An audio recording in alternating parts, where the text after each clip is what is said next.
Yes, here we go. So we are live on. Yeah, we are live on Facebook. Yeah. Start or? Yeah, start. I think slowly. By that time, I think people will slowly join, right, Sujit? Yeah, I think so. Or we can wait 2 more minutes or something. Yeah, 2 more minutes. You can wait. No problem. Sometimes Facebook takes few minutes, but today it came fast. I think they recognized Minal and gave a fast one. Minal effect. Hello, Srinivas.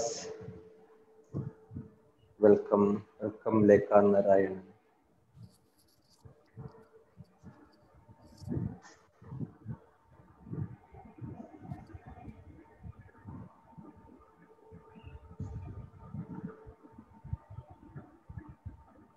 Okay.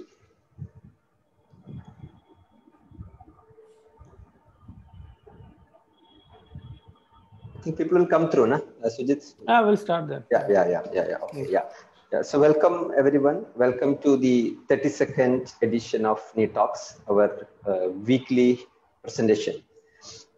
Okay, so nowadays, many of our friends are actually watching it in Facebook, because in Facebook you get a chance to recap, pause, you can go for your tea, many other options, and many don't want to be in the spotlight. Okay, but so that's why, few of our friends, when we ask them, they tell, yeah, like Sujit told, they are watching in the Facebook, but I think they keep coming while we start.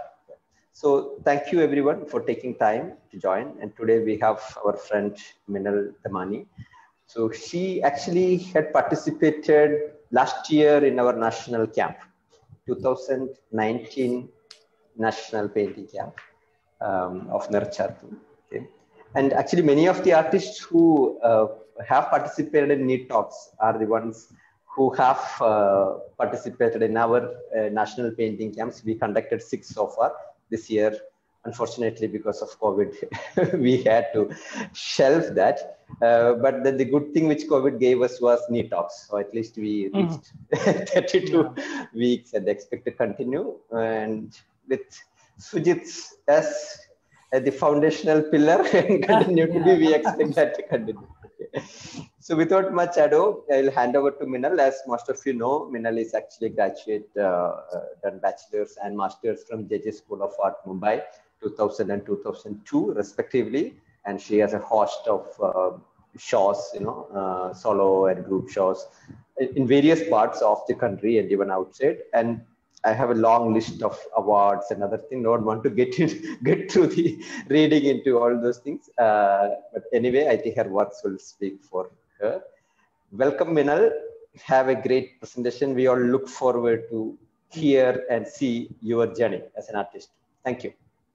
Thank you so much, Satish. Thank you, Sujit, and the entire team of Nature for inviting me to present my works. So I'll start sharing my screen.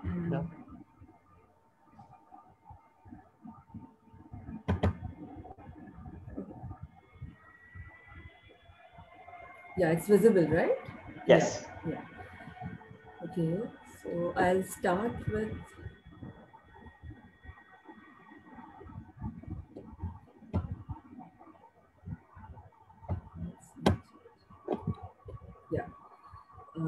this is the work I would like to start with.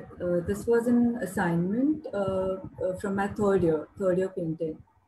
And it speaks a lot about my condition of my upbringing, actually. I have been raised in a very conventional Gujarati middle-class family in Bombay.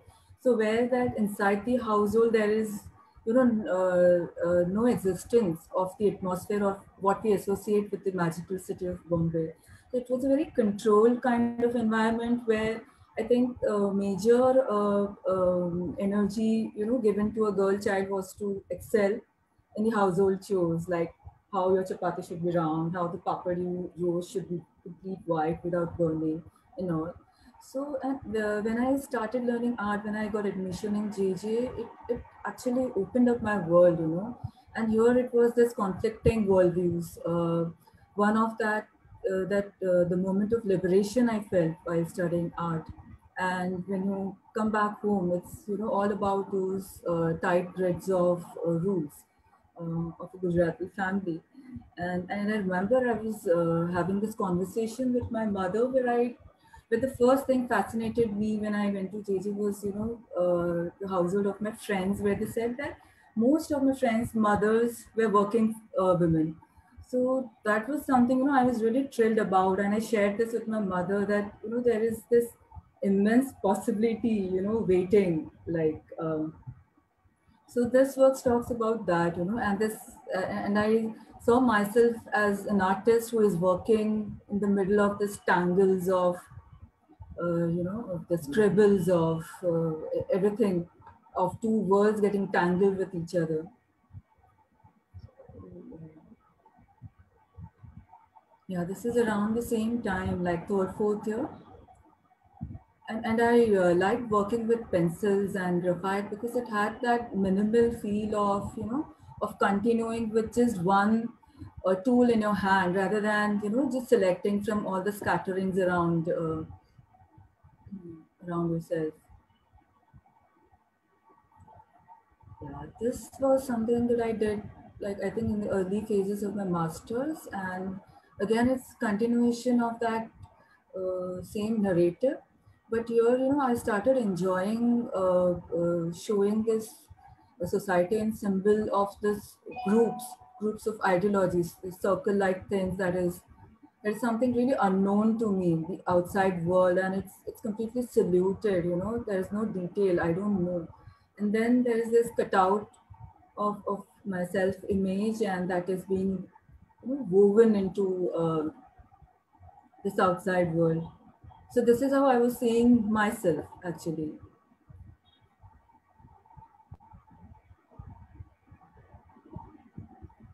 So again, this talks about like two worlds trying to melt or merge, and creating something like an in between space for myself,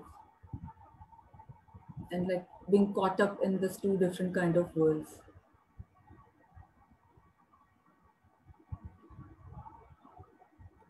These are again like continuation of the same series, but here I was working on paper. And what happened was, like towards the end of my master's, like usually we lose the studio at the institute, and then we start working at your home. So this was like, I like my house was very small, and we were 5 people living in it. Father used to work from home. So I sort of made an island kind of thing, inside my house, like that corner. And I'll take this board on my laps and paper on that board, and I'll just, head down. I'll just make this work. So it was like creating my own make-believe island around myself. I mean, in the middle of the society.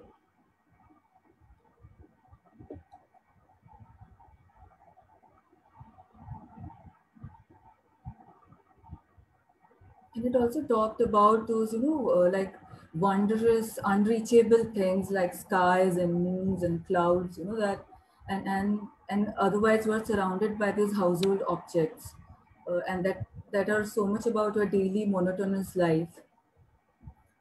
So there is this always this conflict of two worlds for me.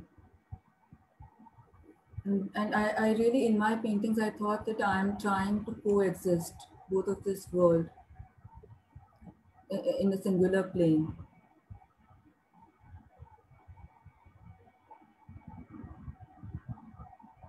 Yeah, with this, I made 2 to 3, like a lot of works on this idea of sleep.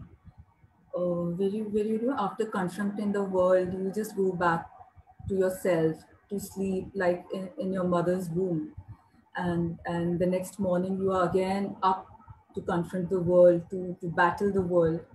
And I was also interested in this aesthetics of webbing that was happening, like the spider that is constantly webbing, that is constantly working. And then it also talked about this webbing, also talked about my mother's life actually. She was constantly working inside this house, and then she hardly stepped out other than if she wanted to bring something like. it's just about household activities. So it also talked about like how the spider continuously weaves and webs, same as my mother, and that labor that goes inside this kind of work. Where you're constantly, marking the space, and the space also opens up into more spaces like a fractal, and then you again keep marking it. So it is that endlessness of that monotonous life.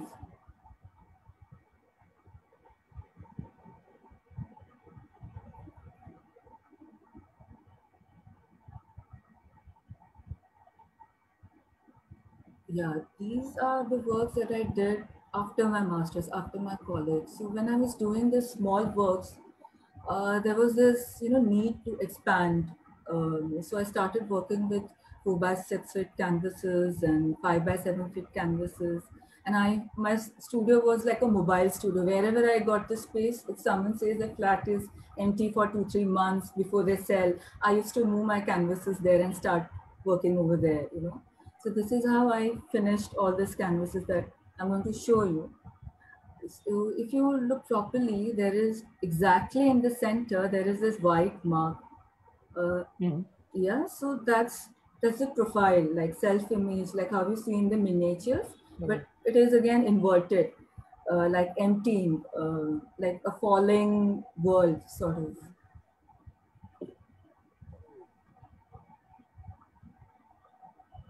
Yeah, this is titled She Broke the Tree. And in my diary entry, it continues as She broke the tree to see the moon.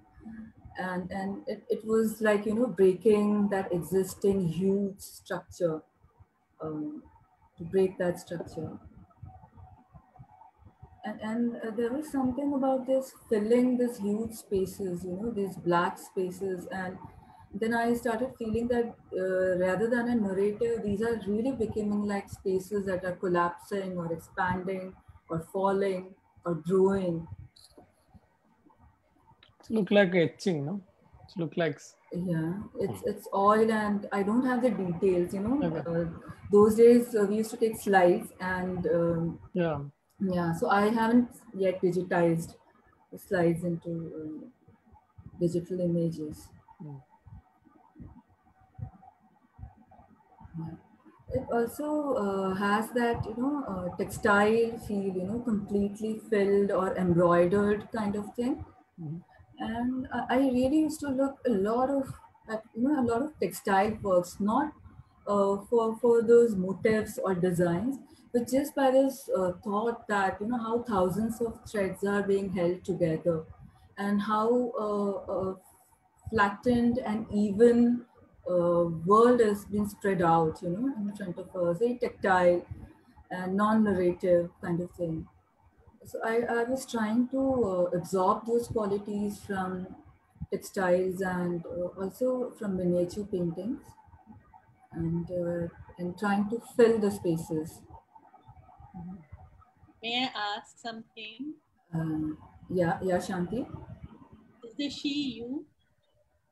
It's again, I mean, though there is a very deeply personal association with myself, and I would say that it's a self, but of course not a very autobiographical autobiographical idea, but a very fictional kind of self who is there to conquer the world, kind of.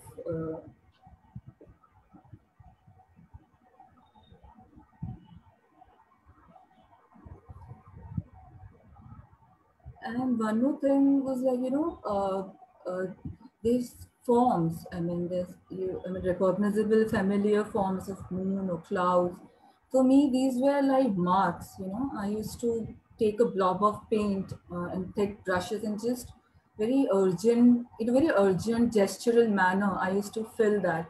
So it's not that, what do you say, like very detailed kind of work. When you look at it in person, you will be able to see that urgency of marks, of gestures, rather than a very miniaturized, perfect kind of, detailed kind of work.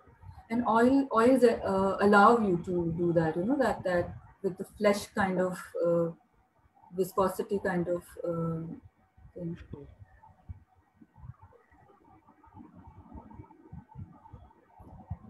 And in some way it was, you know, I was trying to grasp this void, this emptiness that is there, you know, and trying to give new meanings to this idea of working and living in a solitude. So in all these spaces, somewhere in the middle, somewhere in the side, there is this profile face existing in these spaces.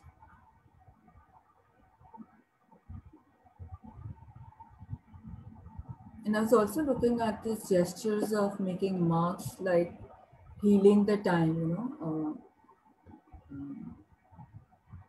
like filling the space for me became like filling the time, like healing yourself, healing your presence, healing your existence. And in these gouache works, you know, these are like full imperial paper works. In this, it is very much visible, this drawing kind of thing. It could be a scribble, it could be a mark, it's a rose, it's a tree.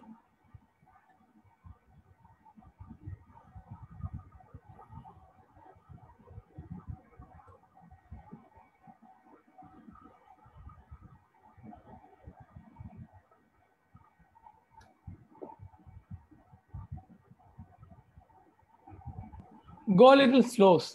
Okay, sorry. Yeah, the early one. Early one? This Yeah, one? Sorry. So these are like, you know, layers of lines and like just layers of time, I would say.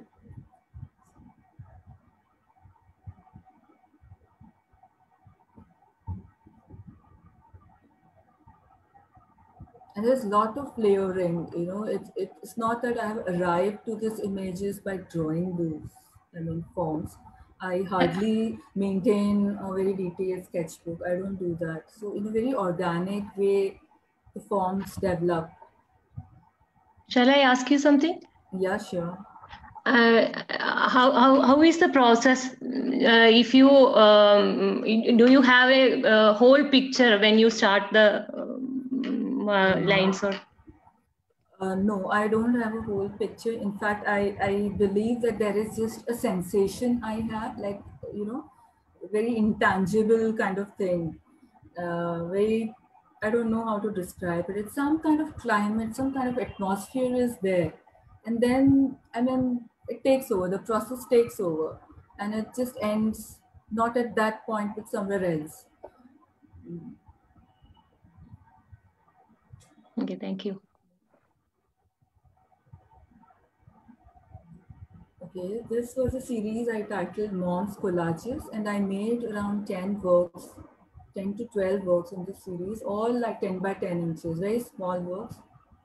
And I wanted to use this idea of quilting, where, you know, different discarded cloth fabrics are cut into pieces and quilted together to make maybe, I mean, a utility object sort of. So these were like, you know, my conversations, the conversations I was having with my mother when I felt that she used to actually talk really lies about the life of a female, you know. And then I used to overlap them with my idea of the world. And I mean, those were the arguments, those were the fights, and yeah, so it just went on. So, and I titled them like really nonsensical titles. Like this was titled Friday. Previous one, this was titled Floods. It had this floods of all the images, and a very layered work. You know, like the layer of lies on one upon the other. And there is no particular narrative that will come out of it. This I titled He Lives on Moon.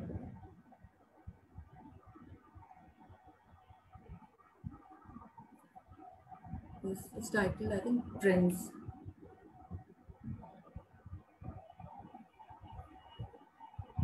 You can go a bit slow, I think. Okay. Bit detailed work, right? Yeah. So, Even the previous one, probably. and even the arriving at these images, completely abstract process of working, starting with patches and this and that, and somewhere then I would very randomly in a surrealistic automatic drawing, sort of I will paint a moon, image of a moon, then inside it I'll paint something. So this is how I arrived at this images. So how do you start in which part of the work? Maybe the which side you start. Sometimes. Yeah, go on. Yeah. In this earlier works, I think there was something in the center, and then it developed, and then the last part, like a full stop, would be this profile. This, this Okay. gives, The corner one. yeah. They gave some ground to this work. Like, Okay. yeah. The moon for you seems like a metaphor or a symbol of something in those days. Was it that? Yeah, it was, that longing of some distant, wondrous things, that are not around you, like, and not from your day-to-day household life. See, you come at the last, and not you. I think the character comes at the last. Character comes as if positioned, somewhere in between all these things. Yeah, because it makes a huge difference, right? One is you look around yourself. Second is you decide where you want to be placed, right? Yeah. That's interesting.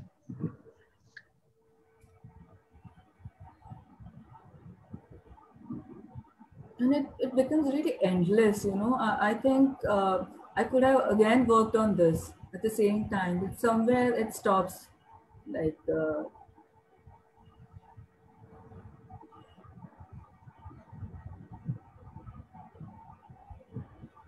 here the profile is here.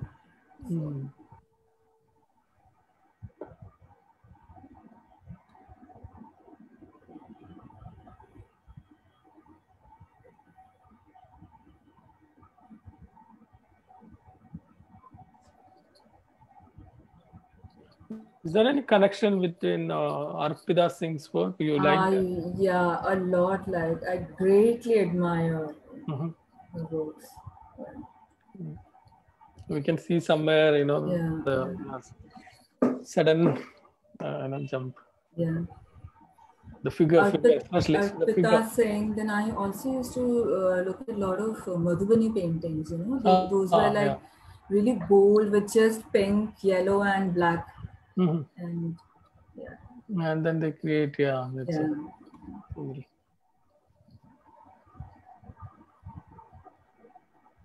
This is title in between two hills. So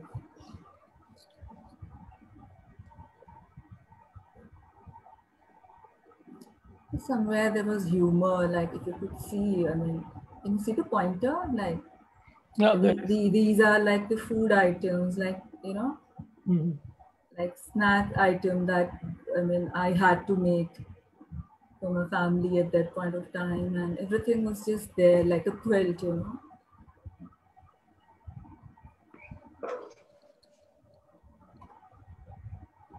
Yeah, so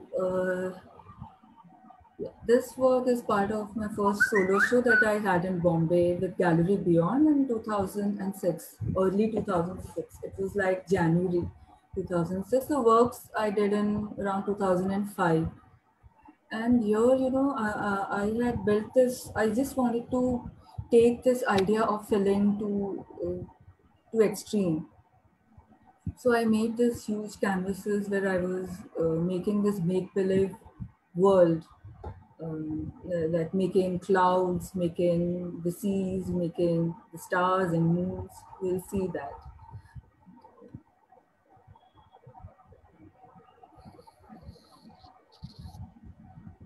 And it had that feel of something that has been crafted out, like maybe knitted or maybe embroidered, but not real. like crafted from a female's hand, out of a female's hand.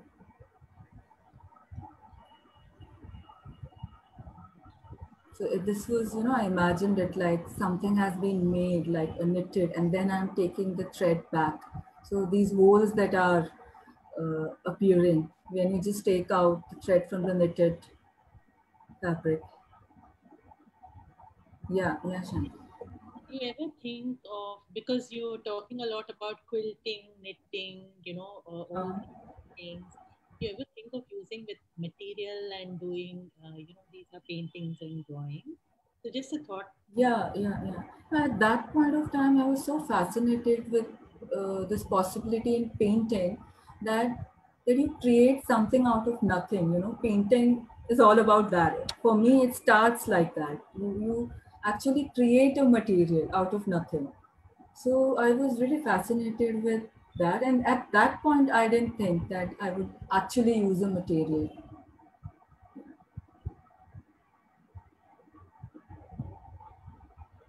With painting, you create that own like sensation of a material.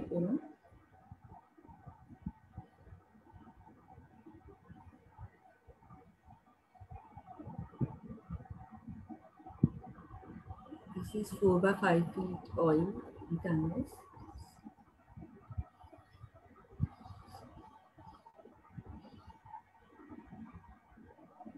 There is a small figure, no? Over there. Yeah, that is sort of taking out the thread, and it can also look like it's holding the drop of or the string of rain and holding this entire sky. Cloud, yeah.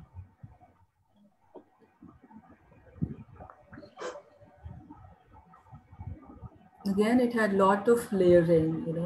It's not that I had painted the canvas. Of course, it was painted black first, and then a lot of line work happened, and then again, I made this holes with black. So a lot of building and erasing as well happens.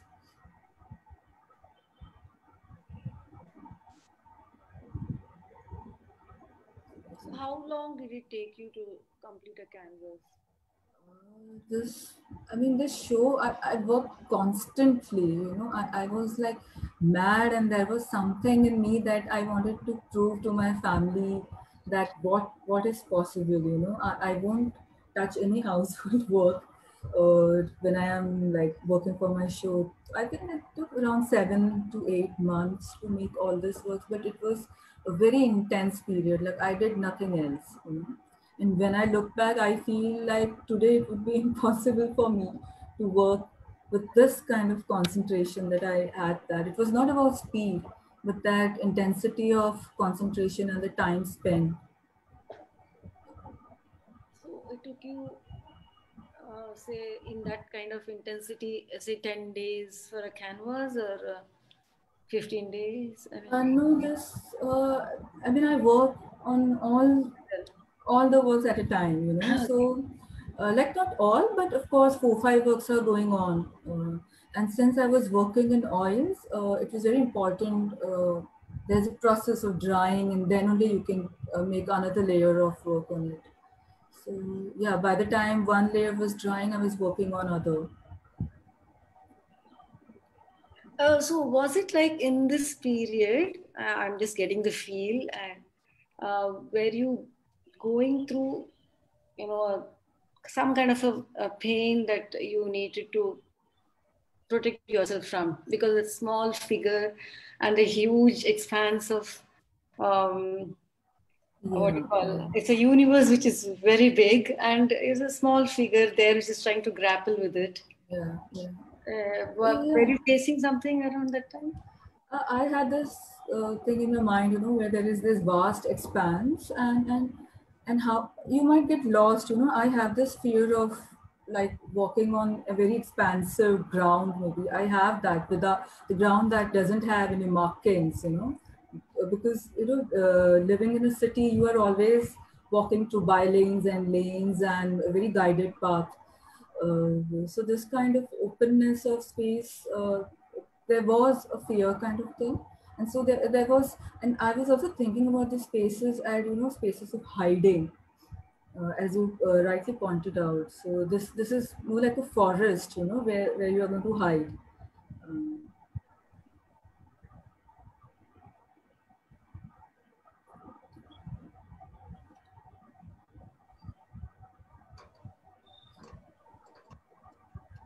So I think 5 by 7 feet canvas, and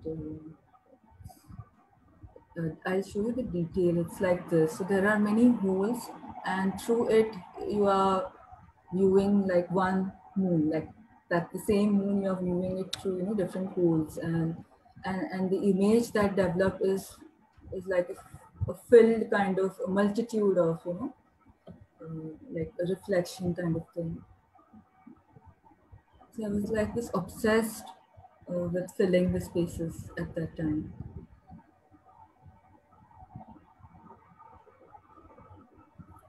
So this is one of the smaller work from the same show.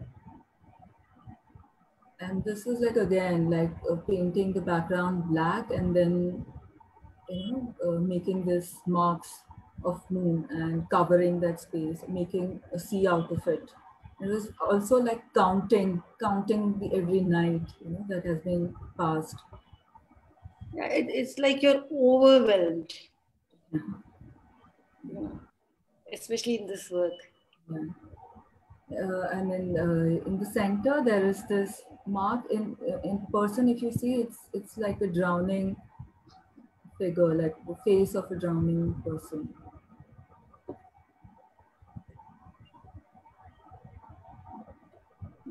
Yeah, somewhere here. Yeah, it's very clear. So after my solo, I really wanted to work something that is actually around me, you know, rather than those distant make-believe world that I was working with. And this image of the floor is something that I associate with it very personally, on a very personal level.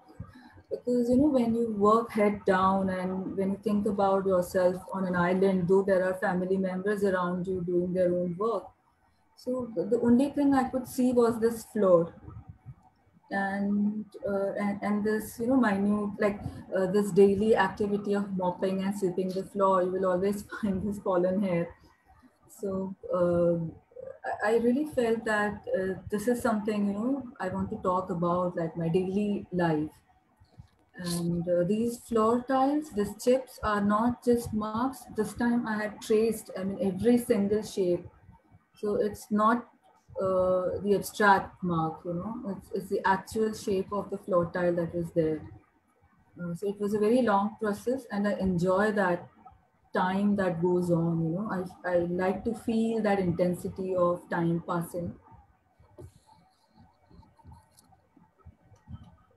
And I did, I think, 5 works in this series, 3 by 4 feet paper.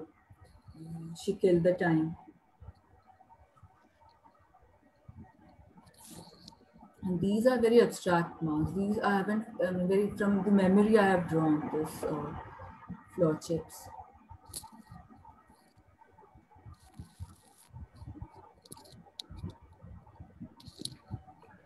I also started working with the ballpoint pen because I could associate it with my pencil drawings that I was doing during my college days, and that minimal quality of it, you know, with one single color, one single tool, I'm going to make this work. Okay, this is not a very clear image, but I still chose to show this. You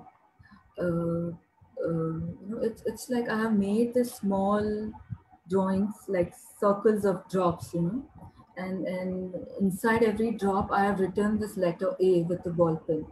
Okay. And it's titled A for him. So again, like it was like creating a very private space, like, you know, there is a drain, symbol of drain, showing that it's a very private space of bathing, maybe. So, yeah.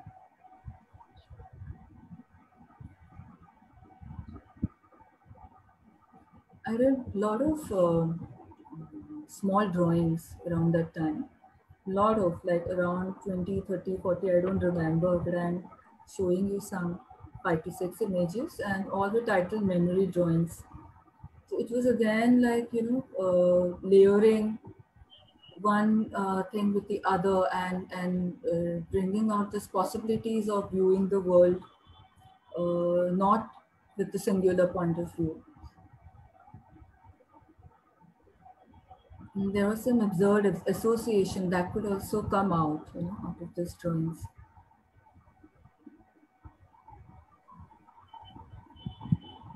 So around this particular time when you started doing, going towards the figurative, the pair of legs there, and then, you suddenly there's this shift in your titles, like it talks about a different frame of mind. Was there anything to change the direction? And this is, I just wanted to work with what I am seeing, and arrive to the abstraction that could come about by overlapping of different, of different things in a single frame. It can arrive at that poetic association, of, how do I put it, of plural meanings maybe, and not a single narrative.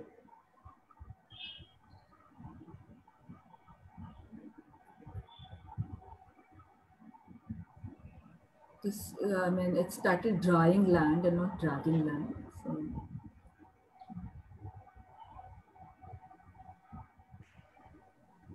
Yeah, the works I'm going to show now are the part of my second solo that I had with Vadera Art Gallery. And this was the first work that shows when you enter the gallery. It was titled Color Division, and these are all fictional maps that I have cut out of a board and then painted over it. This is how it looks in detail. One of the pink, this work. So this, during that time, there was a lot of noise from my hometown in Bombay that who is the insider, who is the outsider. And there was a lot of discussion on who you call son of the soil and who are the outsiders. So I was trying to build up a conversation by overlapping the spaces, like it's like zooming in from this atlas kind of, when you open up the atlas, it's such a small book, but it shows you the entirety of our worldview. Then it opens up into an aerial view, a very ordered kind of aerial view. That would be like, when you enter it, when you zoom in, is like full of chaotic divisions. But from the distance, it looks like a very ordered kind of view, very ordered lace work. And these canvases are around, like, I guess, 8 by 6 feet, 6 by 8 feet, yeah.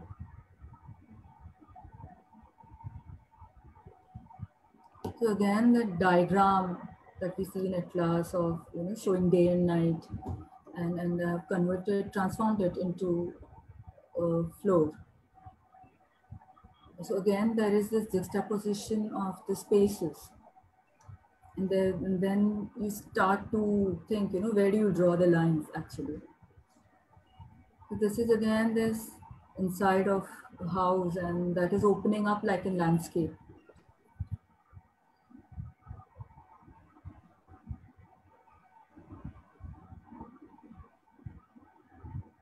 And then there was this paperwork.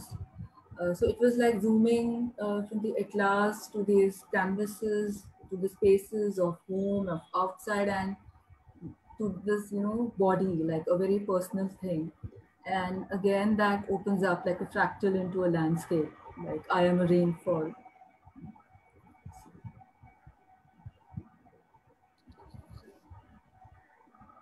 The full imperial watercolor works, and these works are like I have drawn something, you know, I have drawn and colored in like a very technical kind of working. This was for me.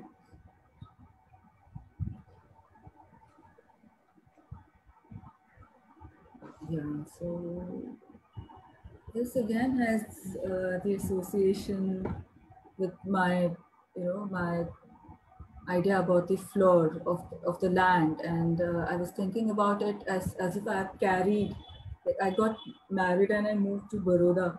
And so I actually thought about it that I'm taking my land along with me. And I had carried some of the old floor tiles, you know, pieces of floor tiles from my parents' house as memory fragments. They were renovating the house. So I mean, from that, the work, it just grew to this. This is how it looked like in my studio when I was working. It's like the maps you get now, like maps of countries.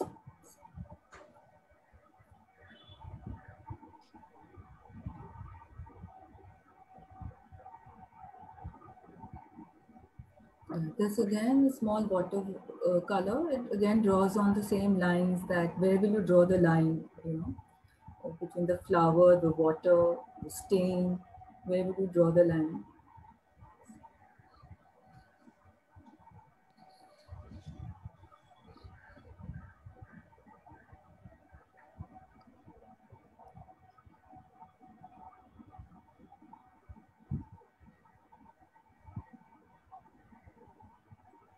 Go slow.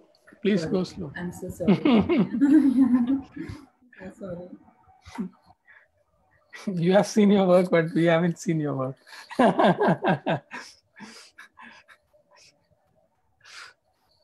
Is this flower work just one, or you did multiple? I did multiple in different ways and different size.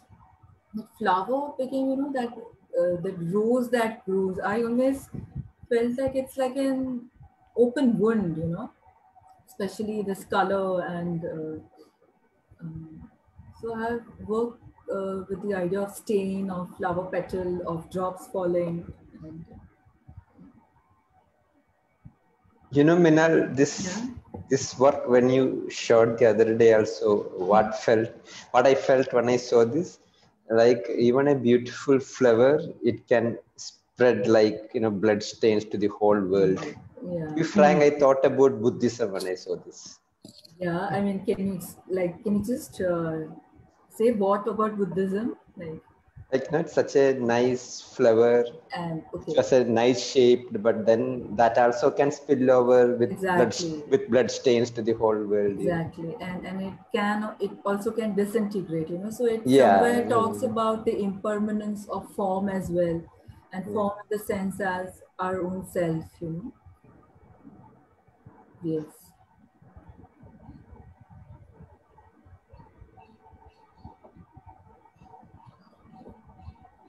Then I did. I mean, so poetic. Yeah. Your works are so poetic. Yeah. Really beautiful. It is a collective thought. So again, in this series, I made some 5 works, all like, you know, 4 by 5 feet, and all were like with this tone of watercolor and ball pen. So again, it had a lot of like filling, this abyss kind of thing, you know, where it never ends. The filling never ends. Just like time, it just goes on. It was like filling the vessel or filling the body.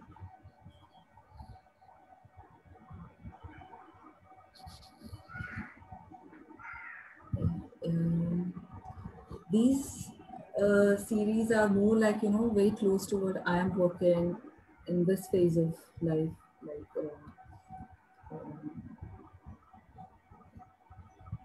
there is this, you know, merging of space happening, and I start usually with a small line, and then there is this piling and layering that happens, and with repetition, what happens is like, you know, you take away the meaning of what you're actually repeating. Here it could be a mark, but otherwise, you know, the objects or anything, you just keep on repeating and you just devoid it of its meaning and its concreteness of being a finite form. And you just take away from it everything, and it becomes like a space of nothing, you know? So with these works, there is always this constant interplay of meaning and nothing. Something is there, but nothing concrete. And always this flux kind of movement is there where you feel like in a moment it could change into something else.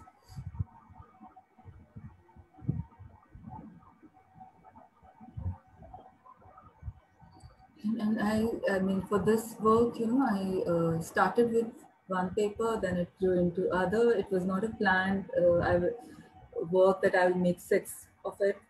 And I'm sure it could have gone to 9 as well. This is the detail. Oh. Yeah. It's like 6 full imperial sheets, and this is just a middle of. Well, thank you for showing this, because I can't zoom it in the computer. No, I mean, I'm really sorry. Image is really bad. So, thing is, I'm only clicking and I'm not able to, you know, technically make it a very good click. Sure.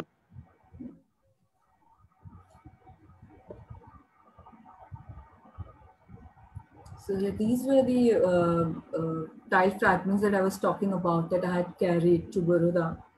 And then I got back to Bombay when I moved to Bombay, you know. So then somewhere I really thought that I would make a sculpture out of it. And this was part of a group show curated by Girish Shahani for Gallery OED. It was a collateral show with Kochi Muziris Biennale 2016. And he showed the artists who are working with the language of abstraction, but with materials, you know. So I'll show you one of the detail. Yeah. The original tile piece that I had embedded in, or I had set in white cement.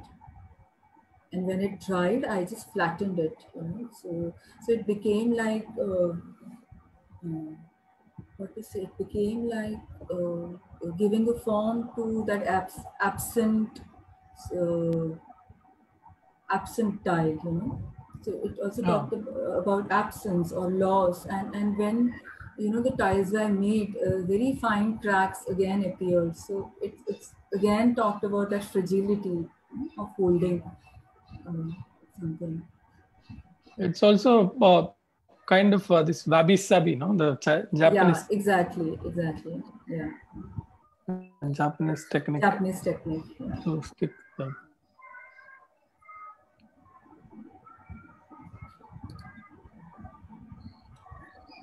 These are like very small works, and I really see them as very small events that happen, you know, somewhere when I'm otherwise working on a larger space. A very small, like 14 by 19 inches paper.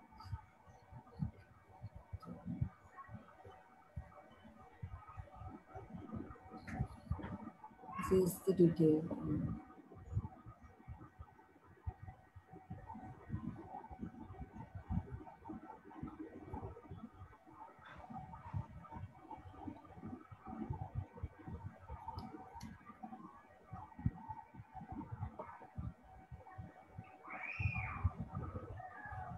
The thin hair-like marks, like yeah. You did it with what do you do it with? I mean, it's a watercolor. I did it with brush. Okay. Yeah. I'll show the detail as well. Oh.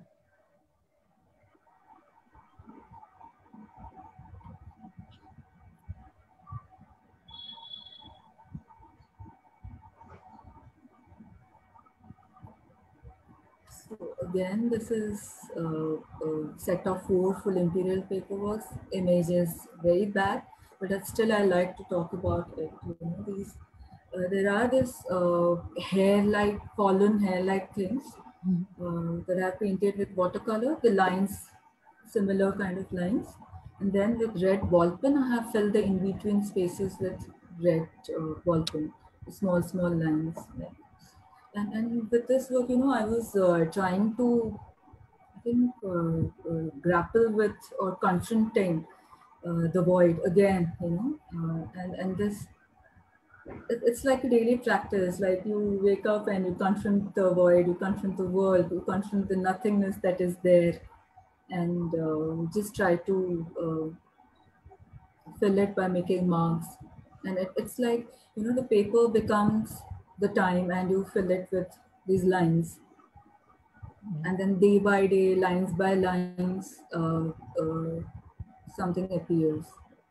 It took you a lot of time to do this work. Yeah, this work took a lot of time. I mean, I generally don't count only, it's there in the portfolio, then I keep working daily on it. And, yeah.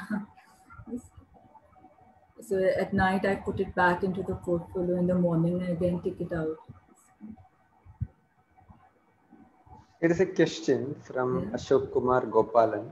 Yeah. Can you please explain healing of existence in your work? Yeah. I think existing, I really feel that what do we make out of our existence? The meanings that we make out, and that itself heals our existence. If you don't make sense of the world, if you don't make out the meanings of your daily activities or sort of things, then it's very difficult to even exist in a sane way.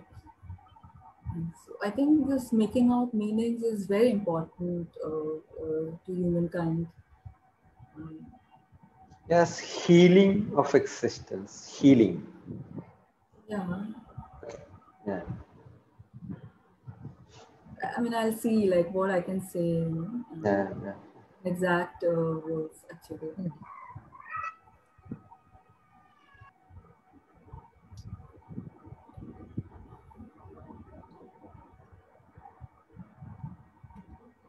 It's titled Three Empty Drawings, and it talks about like the feeling that I get when I just look at the sea, or anybody who would look at the sea, for a prolonged time, a period of time. It just takes you like, there is no center, there is no focus, and even you don't know what you are looking at. So I like that blankness that this kind of gazing can give you. So there are these small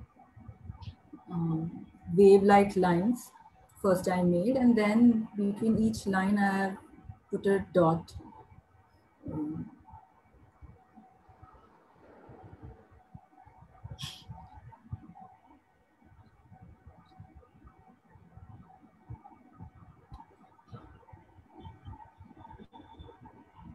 Again, these works, this like sort of take me to the zone of uncertainty, where and where I just start with a line, and I'm aware that I am going to make this bodies or the structures, that would be growing or that would be falling.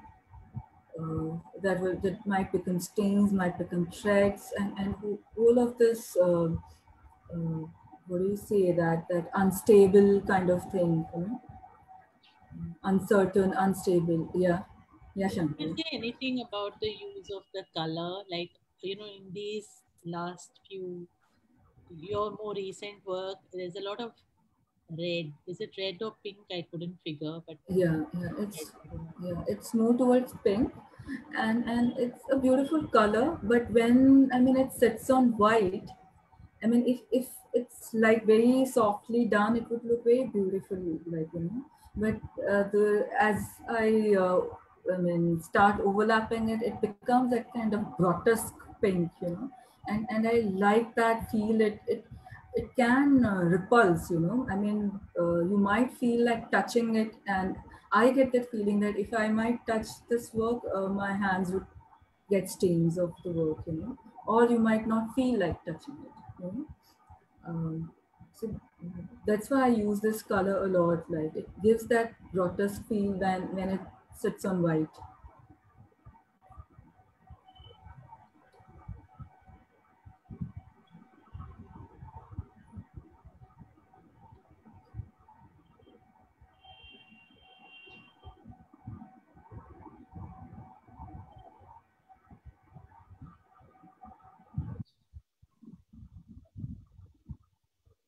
these are the very latest work, like, and yeah, again, like, going into that zone of trying to,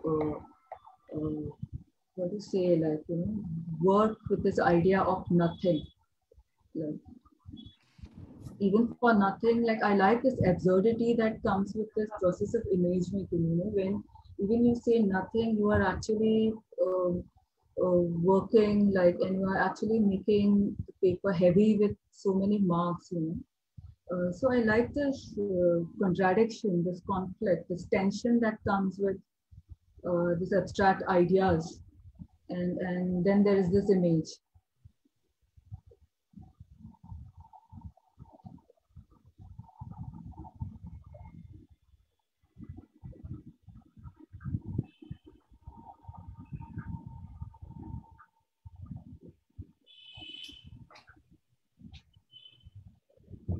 Okay, this again, like, I look at it as my everyday structures, everyday structures that are being held, before they fall. And these are all representations of the financial graphs that I used to collect at daily at 3:30 when the financial market closed. So these are real graphs. The top line is the real graph of particular stock, and then I have worked with it, and I look at it as a compression, like a compression of the day, like of daily monotony that comes up with living.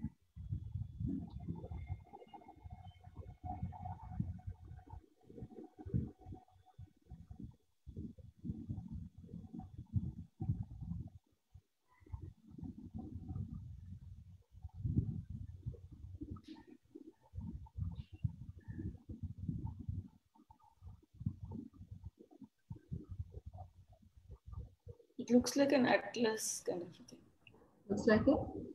There's an atlas feel. Okay. There's a lot of volatility that happens, I got this habit because of my father.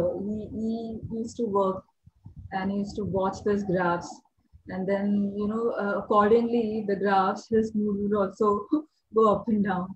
So there was a lot of wave-like kind of thing in my, like, everyday life. So, yeah, these are the very recent works, and it's part of the show that is going on at Gallery Espace's Insta handle, and it's curated by Jaisal Thakkar.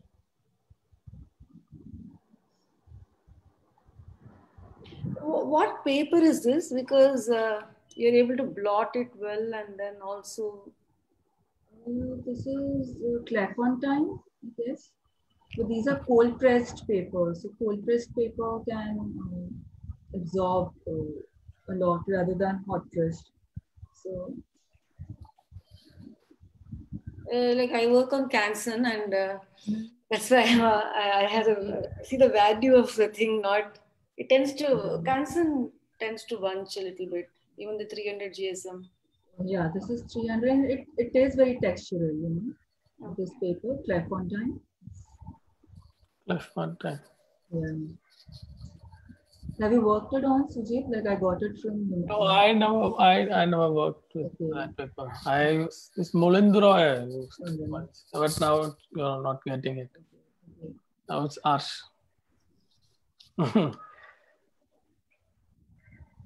Yeah. But for the smooth surface, a hot press is the best, no? Yeah, like, for that, when one of the work I showed, like merging of two like waters, that I worked on hot press because I knew that it would be very one layer work, very drawing based. So otherwise the brush of this thing will jump. It's very difficult to draw.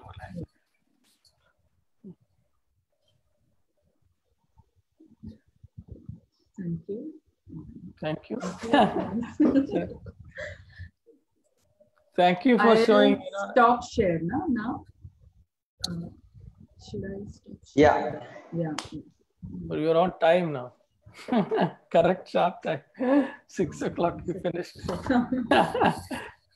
You're on time. Yeah. Thank you for showing all your work. Because I haven't seen mostly your old work, so be able to make the the progress or the process from that to now. And then there was a figure in it in between earlier works mostly in not in the early time, like in between time there was figure and then figure vanished. So how do you see that as a that is gone? Because sometimes we use the figure as a things to show a scale. Like you are talking about one particular work, one green work, which is you're saying it's a forest, or a person who's standing and taking something out of a thread sort of a thing. Then you get the scale of the whole surface. So that sometimes missing, or you don't want to show that scale as with some identifying object, like as a human being, or a building, or a tree or something. So how did it all gone from that to at that point of time, I was thinking that the figure, when it's there, everything becomes about the figure. The figure becomes really central to the image. And so somewhere I just wanted to talk about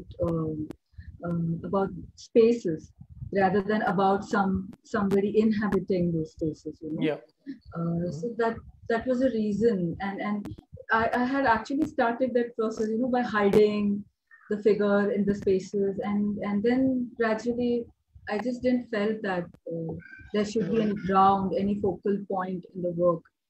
So, you don't want to put any protagonist sort of a thing like this. And even that center, I didn't want it. Also, there is that's good. That I really like that your recent works, because when you put a figure, then there will be a story behind it. That story, people, some sort of a narration, a linear narration, which comes even gender and a lot of other things. But here it's a little more wider, which I felt. Yeah, it's great. Such a nice. And how do you see Yo-Yo Kusuma, like sort of artist? They also kind of like very obsessed. Very obsessed, but it still has a lot of form in it. Those are just not. I mean, in her earlier works, of course, it was like really gestural works, those net-like paintings. But otherwise, if you look at her works, those circles, or there are very strong forms that I think she was inspired by African masks and all that I've read somewhere. So I think, right now, like, I really look at myself who is more into gestural thing. Okay. Gestural kind of working of layering and repeating, rather than repeating the forms. I like to see a lot of artists who don't work like what I am working. The works are very different. Like if you look at Agnes Martin's work, it takes you towards the absolute, that absolute symmetry and everything. I greatly admire her works. But of course, but I look at myself as who wants to keep something that is very fluid. Very uncertain, very unstable, kind of sort of unstable. What do you say? Equilibrium, unstable equilibrium. Sort of. So though the works are different, I greatly admire this kind of artist. Yeah, but because her works are more like again, it's very order. Very order. And towards an absolute thing, Yeah, it's almost like Saul Levitt sort of. Saul Levitt. Yeah, Saul Levitt, Donald Judd. I mean, I like his works a lot. So they are very systematic. Very systematic. Very geometrical. That's true. Yeah, they work in that manner. That's true. Meenal, your earlier works, they tended to remind me a little about Lee Krasner's works. And your later ones, they reminded me a little about Georgia O'Keeffe. You like them? Yeah, of course, of course. Yeah. That's an interesting observation. Yeah. Because she does it all. Lee Krasner does it all over, no? So Abstract. that was like abstract expressionist, how they worked, Jackson Pollock and those, and I really like Jackson Pollock's work as a student a lot, and I felt that it has that chaos kind of thing, but still, as an artist, I felt he's controlling somewhere that chaos, by making those marks, so I like that absurdity, that that contradiction, that it is chaos, but it is controlled. It is, So have you ever thought of to perform something, because there is a performative element in your work, because it's a repetition, and then the act becomes, it's very mundane, the repetition which is it becomes a sort of performance while I'm working. But of course I have not thought about it as I'll do it in front of an audience, Can I add something? Yes, Shubhalakshmi. Thank you for such a beautiful presentation. Thank you, Shubhalakshmi. Thank you, Satish. It has been very fulfilling environment. Thank you. Yeah, so my observation is also about the healing existence. Yeah. So yes, something about how one word keeps on, one word after another word, you build up, or one stroke after another stroke, making marks, one mark after another mark, or it is like telling a child one thing, same thing every day. So, a small child, you have to bring up a small child, and how you bring up a child is, it's common in all the families that you have to tell the same things repeatedly to a child, and there develops a faith. In the sense that something is building up and something else is disintegrating. Like how a pupa becomes the caterpillar and the butterfly. So also Meenal has also mentioned about absolute, the whole thing about reaching the absolute. So when the child enters into this open space, which is the world, it's very interesting. It doesn't happen to everyone. It happens to blessed people, like we are in the country of saints and monks and yogis and yoginis.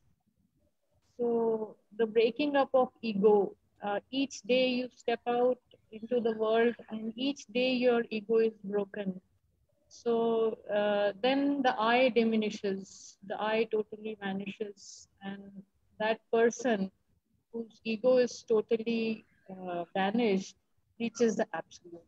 So your paintings are totally like building up. It's a space which has a very slow disintegration and building up simultaneously. And that's why it's a language which only women can nurture. And I have references for this, which I'm not mentioning here. Sorry? Yeah, no, I was saying I'm listening. Yeah, so only women can nurture. And there are writers like Helen Sixu, Judith Butler, who have written about specificities of languages which women create. Right. And this is what I see as very intense, creating labor-oriented works, and dignity of looking into what work means to women. Yeah.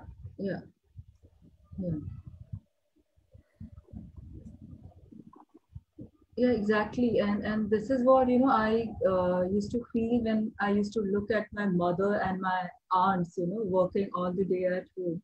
So this was a very first, what do you say, worldview that as a child I thought, would be my future as, when I grow up. So the association of labor and women is, of course, it's there. Yeah. And I also look at, it's like I am like really inspired by this essay written by Albert Camus. Very, this what's the essay called? Like the myth of Sisyphus. This is this Sisyphean act of daily getting up, daily working. And what does it mean actually? So this is how I look at my process of filling.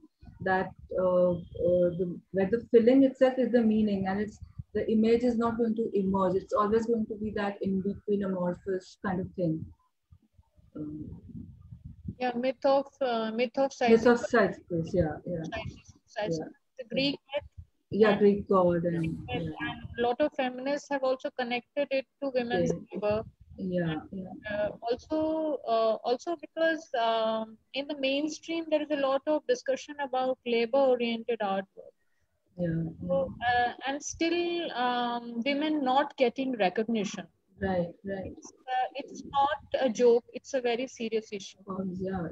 So there are writers who have written about women's labor in creative fields, and these are the writers like people who wrote about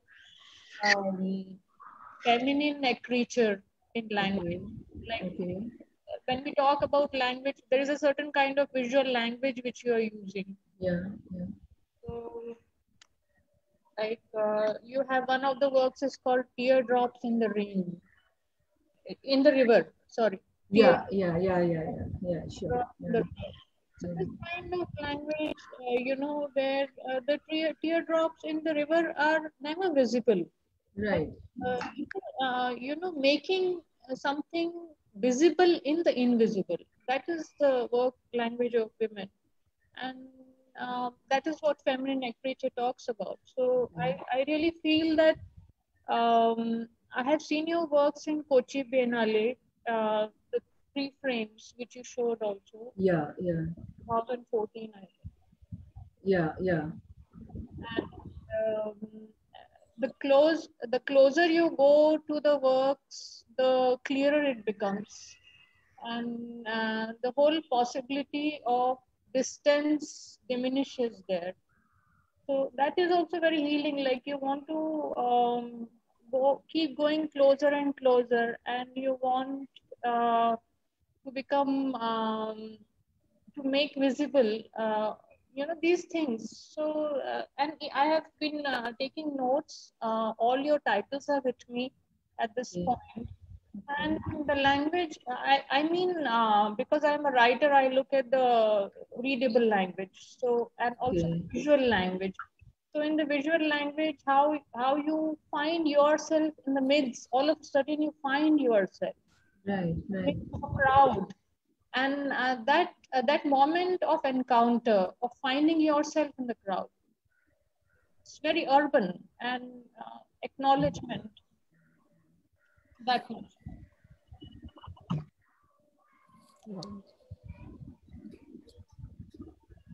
Yeah.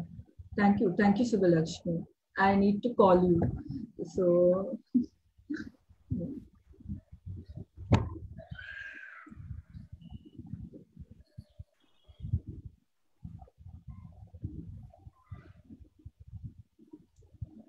I know.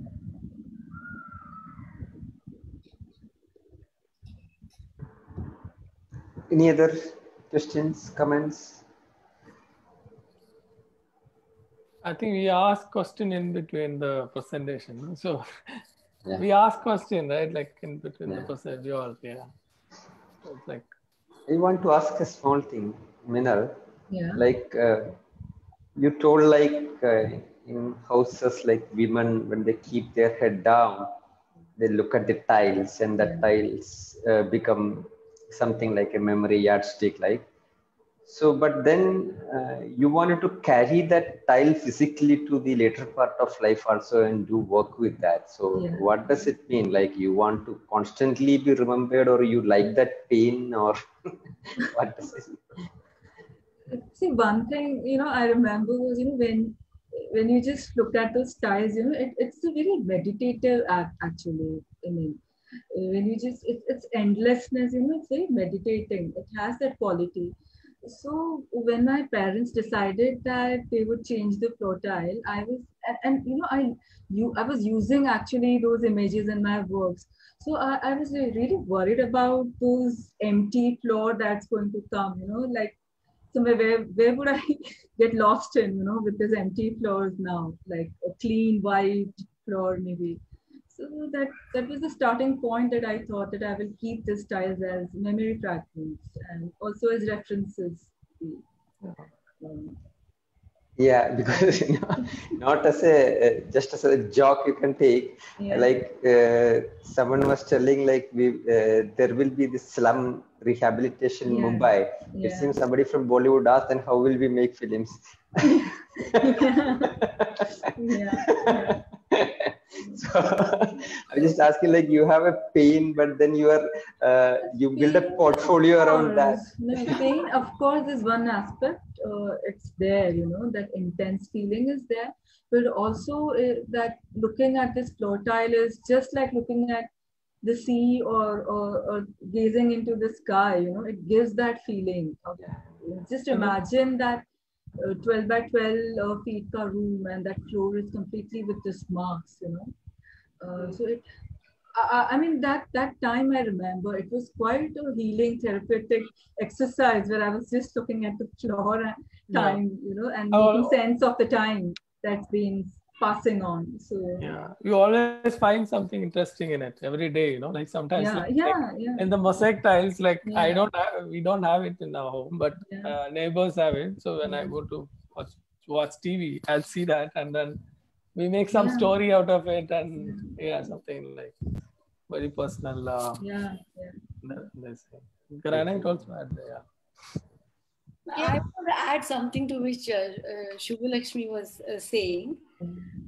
So she's talking about women's work and how they approach their work. So I mean, it's something I connect with. I mean, while creating my own art, is it like? Did your artwork have this feel like, every day you have to get done with this, sort it out, and reach your work?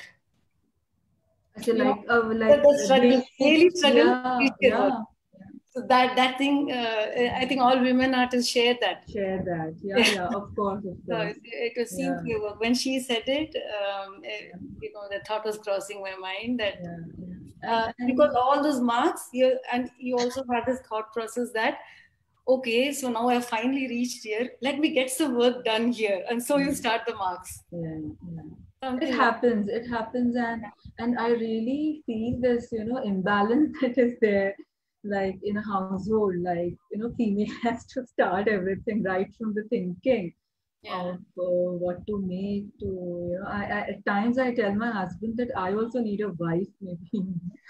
So I only, like, even I can just relax at times, mentally at least. So get it off the mind space. Even if you get help, you need to get it off the mind.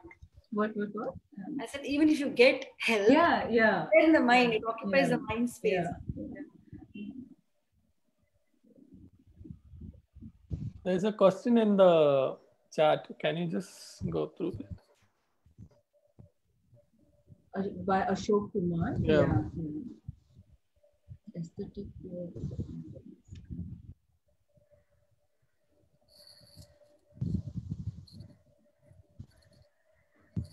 Way I look at day to day is like, just it's this time, that passes on, that and then it's the same time that you confront the next day. It's the same pattern, it's the same thing.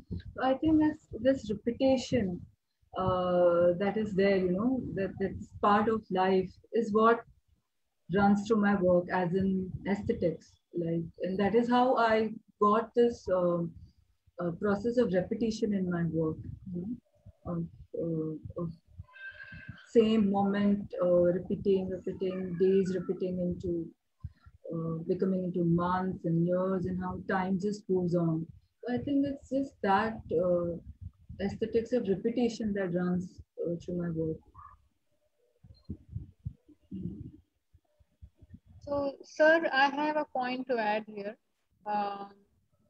I think Ashok is asking about language and repetition. So, aesthetics is also about, like, I am a writer, so my references come from writings. So Kabir is the one who has done writings with a lot of repetition in writing. Like each repetition creates a new meaning. In day-to-day existence also, when we repeat the same word, each repetition creates a new meaning. So this kind of dimension of language, which Ashok, can you understand Hindi, please? Could you No, huh? I don't think he can. Yes, he can. He can, sir. He can? Sujit. Okay. Yeah. So, Sujit, would you please translate it for Yeah, I'll translate it in Malayalam. Yeah, he can understand, please. He don't have any. Has a very rich culture of proverbs and sayings. Yeah. They're very poetic, and there is a lot of repetition in it. So this is very much like those anecdotes which you use in your everyday language. Okay. Just so it's for Meenal. जैसे तिल में तेल है और चमक में आग,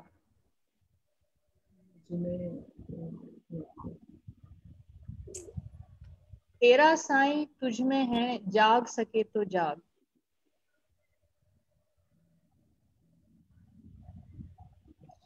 Is it clear, or shall I repeat it once again? No, it is clear. Like, yeah.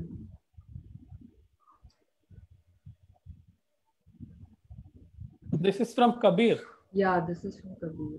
Okay.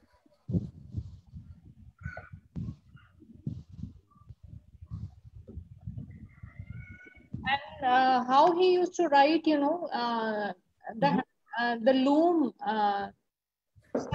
Satish sir, the way the loom, hand loom moves, the sound of the loom, like 1, 2, 3, 4, 1, 2, 3, 4. So his writings have a meter of the sound of the loom on which he was working. This is where the labor is embodied in the language. Okay. That's amazing. Beautiful. Yeah, it's beautiful actually. Yeah, it's beautiful. Thank you. Meenal, good to see your works. Hey, thanks, Madhu. Yeah. I have some, I'm always a keen observer of your works. Now, I would like to connect with which raga you always like to listen, especially in Hindustani music. And this is the first time I'm seeing your presentation. So there is a kind of archetypal symbols of basic 5 elements.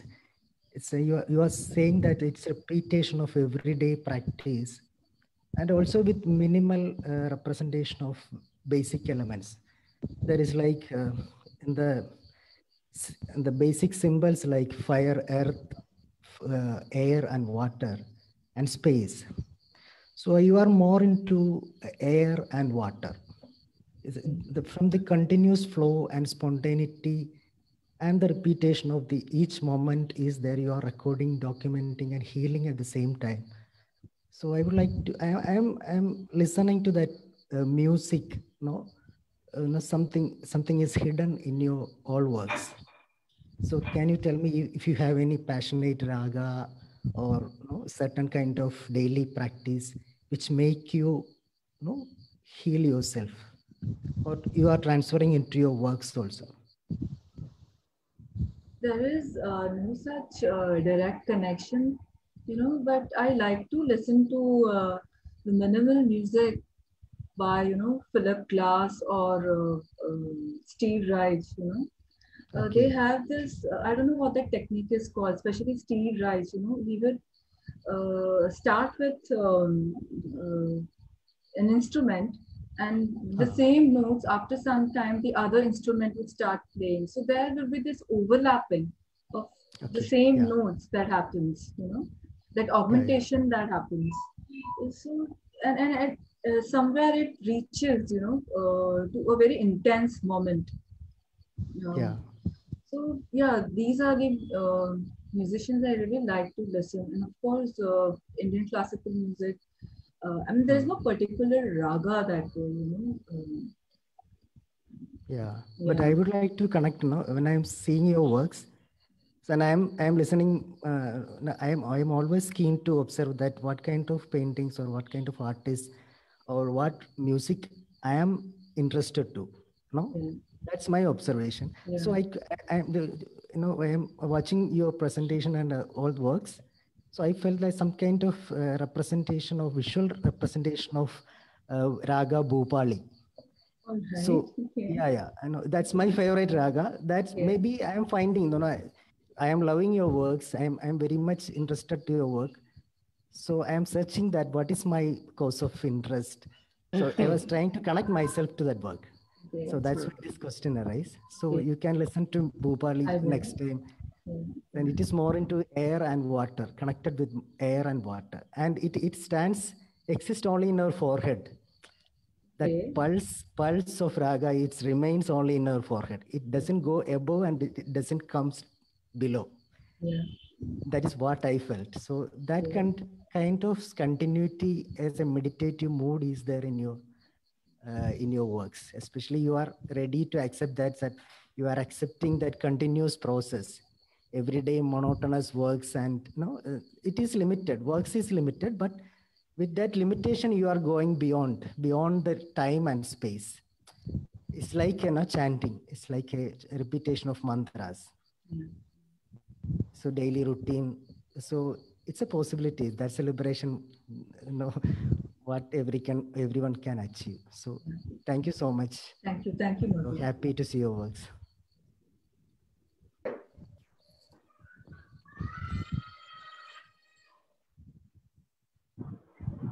Shinod, you were trying to tell something? Hi, yeah. Yeah, hi, Meena. Yeah, hi. Nice presentation, your works. Almost your works. Very nice. I show you some of the works in Finale. Okay. That's you presented. And I have one doubt that especially your graph, the graph works, business graph or something, you said that's lines. So what kind of feeling, the everyday graph you collecting or something like that, or then the same day you working on it, or you later you working on that? Oh, I used to work on the same day, so it's like per day one drawing, and I actually made around 17 to 20 drawings. That the size of the drawing, that a small size or big? It is small. I think the paper is like 12 by 15 inches or 13 by 16, something like that size. Okay. So by 3:30 you get the graph, and then all the night, like whatever time, till late night, by 2 or 3 I used to complete the work. And maybe the next morning as well, I might continue. Okay. Yeah. That's you doing that in a ball pen or something, or a brush or watercolor? It's the archival pen. Okay. Archival ink pens. Yeah. That's quite an interesting thing. Nice. Thank you. Thank you. Yeah. Okay. So unless somebody has anything, can we wind up? Actually, Asu aa gaya aaj. First time after starting the program, we are finishing on time. The way I have talked, this is, if you sum up my week's talk, what I speak with my family is that today. So, and still we had time, imagine. Okay, thank you very much everyone who came, so participated, engaged, and a big thank you to Minal. See you all next week, next Saturday. Thank you everyone. Thank you, Minal. Thank you. Thank you. Bye-bye. Bye.